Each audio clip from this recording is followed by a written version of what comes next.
সবচেয়ে বেশি দুর্নীতি হয় সচিবালয়ে। কোথায় হয়?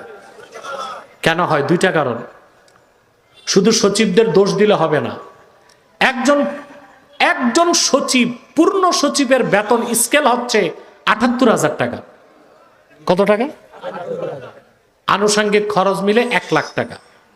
চিন্তা করেন, একজন সচিব যার পড়তে পড়তে চুল পাকছে, মাস্টার্স অনার্স, তারপর রাত দিন জেগে বিসিএস ক্যাডার,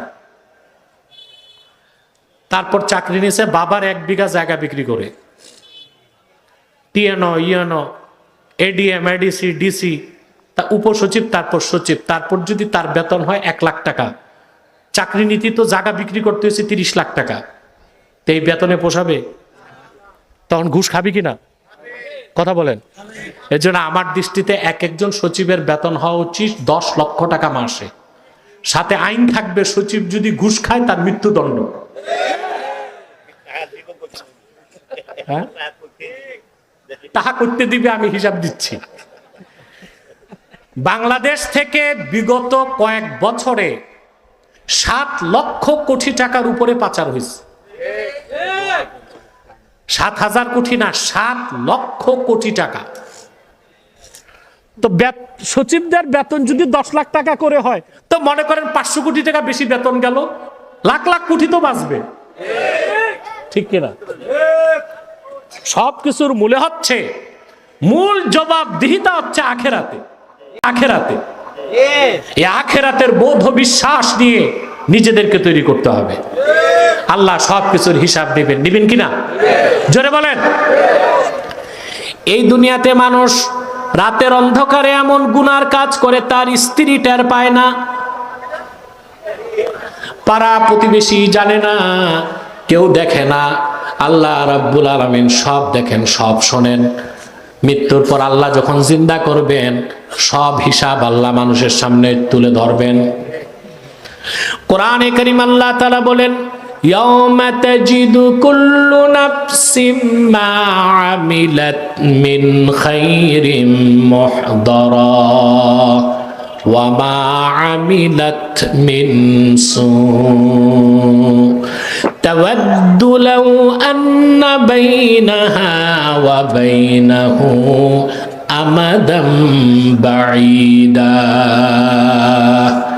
আল্লাহ রাব্বুল আলামিন বলেন, কাল কিয়ামতের দিন প্রত্যেকটা মানুষ এই দুনিয়ায় যে ভালো কাজ করছে তা সে চোখে দেখবে, আবার যে খারাপ কাজ করছে, জেনা, ব্যভিচার, সুদ, ঘুষ, চুরি, চামারি, দুর্নীতি, লুটপাট, হারাম কামাই, এ সব কিছু সে চোখে দেখবে।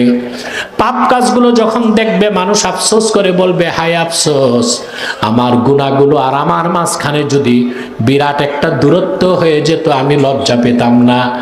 করার কিছু থাকবে না, বলারও কিছু থাকবে না। আল্লাহ পাক বলেন, ফাকাশাফনা আনকা গিতাআকা ফাবাসারুকাল ইয়াওমা হাদীদ। আল্লাহ বলবেন, আজকে চোখের পর্দা আমি তোমার সরায় দিলাম।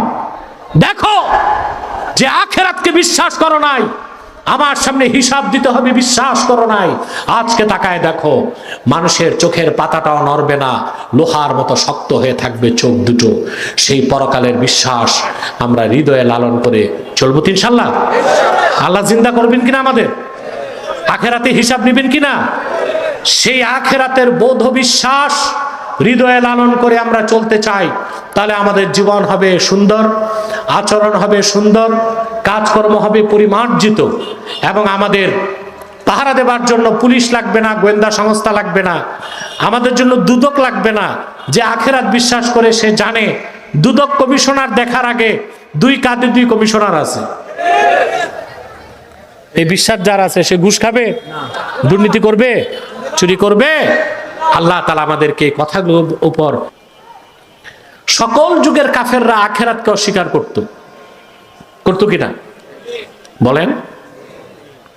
নূহ আলাইহিস সালামের কওম আখিরাতকে অস্বীকার করেছে, প্রত্যেক পায়ে আল্লাহকে বিশ্বাস করতো কিনা কথা বলেন? মক্কার কাফেররা আল্লাহকে বিশ্বাস করত, জি, আল্লাহ আছেন এটা বিশ্বাস করত। আল্লাহ রাব্বুল আলামিন বলেন, হাবিব আমার মুহাম্মদ সাল্লাল্লাহু আলাইহি ওয়াসাল্লাম, যদি মক্কার কুরাইশদেরকে জিজ্ঞেস করেন এই আকাশ ও জমিনকে কে সৃষ্টি করেছেন, চাঁদ এবং সূর্যকে কে নিয়ন্ত্রণ করেন, কাফেররাও বলবে যিনি সৃষ্টি করেছেন, নিয়ন্ত্রণ করেন, তিনি হলেন আল্লাহ। আল্লাহকে বিশ্বাস করত। মুহাম্মদ সাল্লাল্লাহু আলাইহি সাল্লাম আল্লাহর রাসূল, এই কথাও তারা বিশ্বাস করত, গোপনে স্বীকারও করত। গোপনে স্বীকারও। মক্কায় এক কাফের ছিল আখনাস বিন শরীক, খুব বড় বুদ্ধিজীবী ছিল কুরাইশদের। আখনাস বিন শরীক একদিন আবু জেহেলকে বলল, ভাই তুমি তো রাসূলুল্লাহ সাল্লাল্লাহু আলাইহি ওয়াসাল্লামকে দেখো বাল্যকাল থেকে, আমার একটু চুপি চুপি কানে কানে বলো তো, মুহাম্মদ সাল্লাল্লাহু আলাইহি ওয়াসাল্লামের ব্যাপারে তোমার বিশ্বাস কি? সুবহানাল্লাহ। আবু জেহেল তাকে বলল, কাবার মালিক আল্লাহর কসম, আমি এ কথা জানি ও বিশ্বাস করি, আমি এ কথা মনে মনে জানি, মুখে স্বীকার করতে পারি না। মুহাম্মদ সাল্লাল্লাহু আলাইহি সাল্লাম আল্লাহর প্রেরিত রাসূল। ওয়া মা কাযাবা মুহাম্মাদুন সাল্লাল্লাহু আলাইহি ওয়াসাল্লাম কাত্তু, কোন দিন মুহাম্মদ সাল্লাল্লাহু আলাইহি ওয়াসাল্লাম একটি অক্ষর মিথ্যা বলেন নাই। সাক্ষ্য দিছে কে? আবু জেহেল। আল্লাহকে বিশ্বাস করত, রাসূলুল্লাহকে বিশ্বাস করত, স্বীকার করত না। কিন্তু একটা বিষয় কি বিশ্বাস করতে চাইতো না, আখেরাত। ওরা বলতো মৃত্যুর পর হাড় হাড্ডিগুলো ধুলায় মিশে যাবে, গোশতগুলো মাটির সাথে মিশে একাকার হয়ে যাবে। সেই মাটির সাথে মিশে যাওয়া মৃতকে কিভাবে আল্লাহ তাআলা তৈরি করবেন, তা কি সম্ভব? এটা ছিল কাফেরদের প্রশ্ন। আল্লাহ তখন অকাট্য যুক্তি দিয়ে কোরআন শরীফে তুলে ধরেছেন যে আল্লাহ তাআলা মৃত থেকে মানুষকে বানান, আবার যিনি মৃত্যু দেন, মৃত্যুর পর আবার তার পক্ষে জিন্দা করা সহজ না কঠিন? কথা বলে না। আল্লাহ রাব্বুল আলামিন বলেন, কোরআনে কারীম আল্লাহ রাব্বুল আলামিন বলেন, লা উকসিমু বিয়াউমিল কিয়ামাতি ওয়া লা উকসিমু বিন নাফসিল লাওয়ামা আয়াহসাবুল ইনসানু আল্লান নাজমা'a ইযামা বালা কাদিরিনা আলা আন নুসাউইয়া বানানা। আল্লাহ পাক বলেন, আয়াহসাবুল ইনসানু আল্লান নাজমা'a ইযামা, মানুষ কি ধারণা করেছে মৃত্যুর পর আবার আমি যখন তাকে জিন্দা করব তার হাড় হাড্ডি জমা করতে পারবো না? শুধু পারবো তা না, প্রত্যেকটা মানুষের আঙ্গুলের অগ্রভাগগুলোকে আমি সুবিন্যস্ত করে দেবার ক্ষমতা রাখি। এটা কত গভীর কথা বুঝছেন আপনি? কথা বলেন। টিপসই দেন, কথা বলেন, দেন না? আল্লাহ এই টিপসইয়ের কথা বলছেন, ফিঙ্গারপ্রিন্ট। সুবহানাল্লাহ।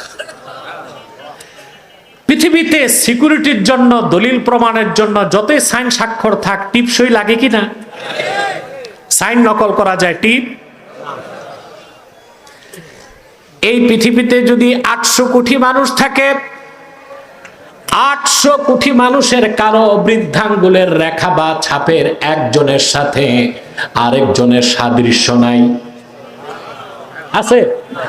সাইন নকল করা যায়? কথা বলেন। সাইন নকল করা টিপসই? আল্লাহ সেই দিকে ইঙ্গিত দিচ্ছেন, কবর থেকে আমি যখন তুলবো শুধু হাড্ডি জোড়া দিব না, প্রত্যেকের আঙ্গুল তার হাতেই থাকবে, কারো আঙ্গুল কারো হাতে যাবে না। আল্লাহু আকবার। আল্লাহ রাব্বুল আলামিন অন্যত্র বলেন, ألم يكن نطفة من مني يمنى ثم كان علقة فخلق فسوى فجعل منه الزوجين